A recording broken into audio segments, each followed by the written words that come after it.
The blade trembles in my hand as I stand over the body of my sleeping roommate.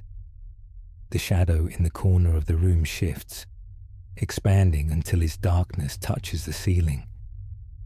"Do it," it whispers, in that familiar static-laced voice that only I can hear. Just one small cut behind the ear. He'll never know. Then I'll tell you how to ace tomorrow's interview. The voice that once saved me from bankruptcy, that guided me to success, now wants blood. My fingers cramp around the knife handle as tears stream down my face. I can't do this, but I also can't go back to my old life. The shadow pulses impatiently, stretching tendrils toward me. 6 months ago, I would have called this a nightmare, but you can wake up from nightmares. This is what happens when your sleep paralysis demon becomes your life coach. It started 3 years ago. The crushing weight on my chest, the shadow figure watching from the corner of my bedroom. Classic sleep paralysis, my doctor said. Nothing to worry about, just a sleep disorder, a trick of the brain. But try telling yourself it's just a brain trick when you're pinned to your mattress, lungs struggling for air, while something watches you with pinprick eyes from the darkness. The paralysis episodes came several times a month, turning sleep into something I dreaded. I tried everything: sleep schedules, meditation, meds. Nothing worked. Meanwhile, my waking life crumbled around me. Laid off from my job, falling behind on rent, my girlfriend packing her bags with a speech about how she couldn't handle my issues anymore. I spiraled, sleeping less, drinking more. The night everything changed, I hit rock bottom. I'd been awake for nearly 40 hours when exhaustion finally dragged me under. The paralysis hit instantly. The shadow was there again, but closer than ever before, hovering directly over my bed. I could sense its anticipation, different from the usual malevolent waiting. My heart slammed against my ribcage as I struggled to move even a finger. That's when it spoke, a sound like radio interference forming words directly in my brain. "Listen carefully. Your landlord is coming tomorrow to evict you. When he arrives, mention his daughter's scholarship. Say you're proud of her achievement. He'll give you another month." The shadow receded as feeling returned to my limbs. I sat up gasping, convinced I'd imagined it all. The next morning, my landlord knocked precisely as predicted. Desperate, I mentioned his daughter's scholarship. His stern face softened instantly. He gave me 6 weeks. I spent days trying to figure out how the shadow could have known about the landlord's daughter. I found nothing online about her scholarship. It wasn't public information. Yet the advice had saved me from immediate homelessness. The following week, paralysis struck again. The pressure on my chest felt less threatening this time, almost familiar. The shadow lingered at the foot of my bed, waiting. When it spoke, I listened intently. "Job opening at Meridian Tech. Application deadline tomorrow. Use the phrase adaptive integration protocols in your cover letter." I applied the next day, using the strange phrase. 3 interviews later, I had a job that paid double my previous salary. My financial problems began to ease. For the first time in years, I felt hope. But that night, as I drifted off, a whisper reached me at the edge of sleep. "Next time, I'll need something in return." I began going to bed hoping for paralysis. When 2 weeks passed without an episode, I researched how to induce it, sleeping on my back, interrupting my sleep cycle, eating certain foods before bed. It worked. The crushing weight returned, bringing the shadow with it. "You're learning," it said, voice crackling with what sounded almost like amusement. "Your co-worker Jason is sabotaging your reports. Check the metadata on the shared files." It paused, darkness swirling closer. "Now for my request. Stay awake for 48 hours straight. No caffeine, no shortcuts." When the paralysis lifted, I wanted to dismiss the task as impossible or pointless, but Jason had indeed been altering my work. After confronting him with evidence, my position in the company strengthened considerably. The shadow's price suddenly seemed reasonable. What was one uncomfortable weekend compared to saving my career? The sleep deprivation was brutal. By hour 40, I was hallucinating subtle movements in my peripheral vision. When I finally collapsed into bed after the full 48 hours, the shadow was waiting, larger and more defined. I could almost make out a face within its darkness. "Well done," it whispered. "Your compliance pleases me. Listen closely. Your boss is embezzling company funds. The evidence is in a folder labeled Q4 Projections. Take this information to the board treasurer, not HR. You'll be promoted within 2 weeks." It was right again. After a discreet meeting with the treasurer, events unfolded exactly as predicted. My promotion came with an office overlooking the city. But that night, as paralysis took hold, the shadow's request made my blood run cold. "Collect a vial of your own blood. Leave it on your windowsill at midnight tomorrow." 6 months passed. My life transformed beyond recognition. New apartment, new car, respect at work. Every major decision guided by the shadow's whispered advice. Each success required payment. Progressively disturbing acts performed while the rest of the world slept. A lock of hair burned at midnight. Standing naked in freezing rain for 30 minutes. Small, self-inflicted cuts that I hid under my clothes. I rationalized each act. Compared to my old life, this was a bargain.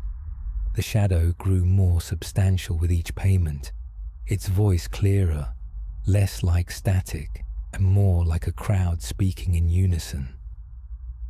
"You're being considered for executive leadership," it told me last night. "But your roommate's presence is an obstacle to our work. He suspects something." Its next words made my stomach lurch. "Remove him from your home, by any means necessary." The shadow's prediction about executive leadership was eerily accurate. The CEO personally mentioned grooming me for senior management. My former self could never have dreamed of this trajectory. My parents called to say how proud they were. Old friends reached out, suddenly interested in reconnecting. But my roommate was becoming a problem. He'd noticed my late-night activities, the whispered conversations with empty rooms, the small unexplained injuries. Twice he'd knocked on my door during episodes, interrupting the shadow mid-sentence. "You need help," he'd said yesterday. "I'm worried about you." That night, the shadow was furious, its darkness consuming half my bedroom. "He interferes with our arrangement," it hissed. "Tomorrow night, put these in his dinner." Something materialized on my nightstand. 3 unmarked white pills. He'll sleep without dreams for a very long time. I stared at the pills all day, unable to touch them. The shadow had never asked me to harm someone else before. This crossed a line I wasn't prepared for. Yet the thought of losing everything I'd gained made me physically ill. I'd become dependent on the shadow's guidance, addicted to success. I called my roommate, suggested he visit his parents for the weekend, an attempt at compromise. That night, The paralysis hit with crushing intensity. The shadow loomed larger than ever, its anger a physical sensation like electricity in the air. "Half measures," it said, voice reverberating painfully inside my skull. "You think you can negotiate? Everything you have is because of me. The pills are just the beginning. Soon you'll do much worse, and gladly." Its darkness brushed my face, cold as winter midnight. "You belong to me now." I threw the pills away and stopped trying to induce sleep paralysis. For 3 weeks, I avoided sleeping on my back, kept lights on, did everything to prevent episodes. But paralysis found me anyway, the shadow's presence now accompanied by a smell like burned hair and copper. "You cannot escape our arrangement," it said, voice eerily calm. "Your promotion requires sacrifice. Bring me a vial of your roommate's blood. Just a small sample while he sleeps. No harm done." "No," I whispered, fighting against the paralysis. "I'm done. Keep your advice." The shadow vibrated with rage. The pressure on my chest increased until I couldn't breathe at all. "You will comply," it said, "or I will take everything back. Your job, your home, your sanity. I can unmake all that I've made." I quit, I told my boss the next day. I would start over somewhere else, somewhere the shadow couldn't follow. That night, I packed essentials, planning to leave at dawn. But sleep dragged me under despite my resistance. The shadow wasn't alone this time. Smaller darknesses flanked it, all with the same pinprick eyes. "Foolish," it said, voice almost pitying. "You still don't understand what I am, what we are." The smaller shadows moved closer, and with horror, I recognized them.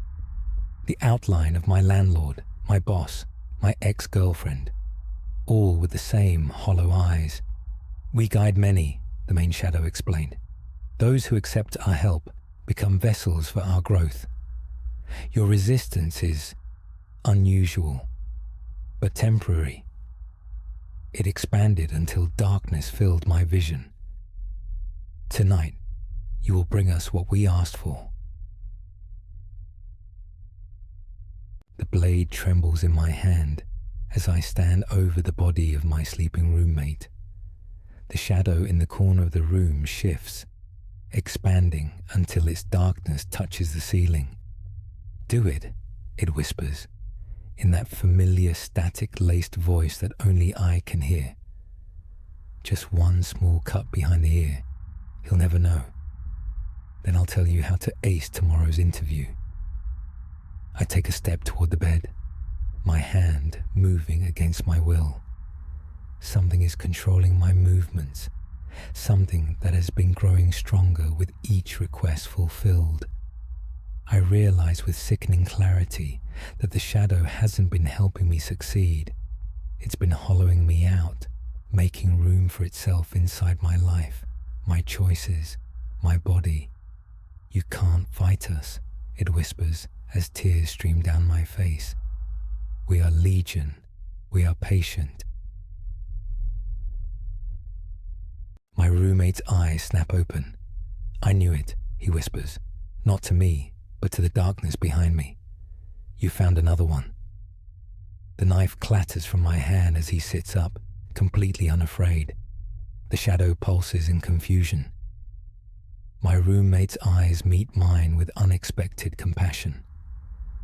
"They found me 5 years ago," he explains quietly. "Gave me everything, then demanded more than I could give. I've been watching you follow the same path."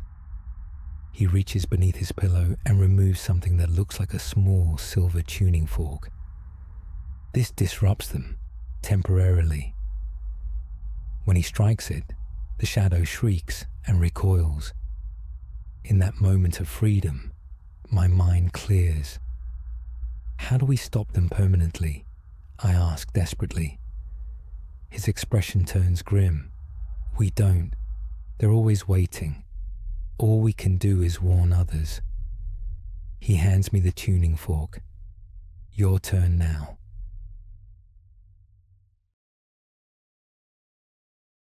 Don't face the horrors alone. Remember to like, subscribe, and share this video.